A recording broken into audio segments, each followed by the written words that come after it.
Salut, c'est Valérie Doctomaya. Est-ce que vous saviez que les céphalopodes et les pieuvres, entre autres, ont un bec? Elles ont un bec un peu comme un perroquet. C'est un bec qui est fait en chitine. Ça, c'est la même substance que, par exemple, l'exosquelette des insectes ou encore les carapaces des crabes et des crustacés. Son bec, ça ressemble à ça ici. Ça ici, c'est le bec d'une toute petite pieuvre. Évidemment, ça peut être beaucoup plus gros. La partie qui est près de mes doigts, c'est une partie qui est molle. C'est elle qui est faite en chitine.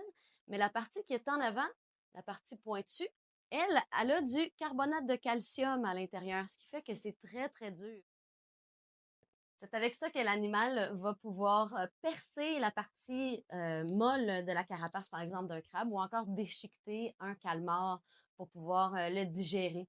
Si c'est plutôt un coquillage, elle va le prendre entre ses tentacules, va l'amener au bec qui est au centre des tentacules, le tenir comme ça.